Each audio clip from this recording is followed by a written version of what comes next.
పిల్లల ఉజ్వల భవిష్యత్తుకి విద్య పట్ల అనురక్తిని కలిగించుటకు ప్రధాని మోదీ పరీక్ష పే చర్చ అనే కార్యక్రమాన్ని తీసుకొచ్చినట్లు చెప్పారు. ఈ నెల 27న వర్చువల్ గా 6వ విడత పరీక్ష పే చర్చ కార్యక్రమం నిర్వహించనున్నట్లు బీజేపీ నిజామాబాద్ జిల్లా అధ్యక్షులు బసవ లక్ష్మీనరసయ్య తెలిపారు. పిల్లలు పరీక్షల సమయాన్ని ఒక పండుగలా జరుపుకోవాలన్నారు.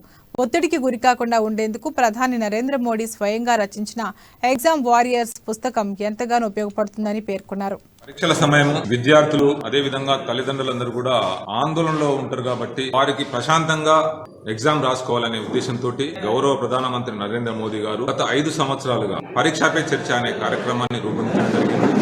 అదేవిధంగా ఈ పరీక్ష పే చర్చలో భాగంగానే ఆయనకు జీవితంలో జరిగిన అనుభవాలన్నీ కూడా క్రోడీకరించి ఒక ఎగ్జామ్ వారియర్స్ అనే పుస్తకాన్ని కూడా రచించడం జరిగింది. దాని వల్ల ప్రజలలో నాటి విద్యార్థులకు తల్లిదండ్రులకు ఒత్తిడి నుంచి తప్పుకొని మంచిగా చదువుకుని ఎగ్జామ్ రాసేసి మంచి మార్కులు ర్యాంకు సాధించాలనే ఆలోచనతోటి ఈ కార్యక్రమం రూపొందించడం జరిగింది. పరీక్షల సమయం విద్యార్థులు అదే విధంగా తల్లిదండ్రులందరూ కూడా ఆందోళనలో ఉంటారు కాబట్టి వారికి ప్రశాంతంగా ఎగ్జామ్ రాసుకోవాలనే ఉద్దేశంతో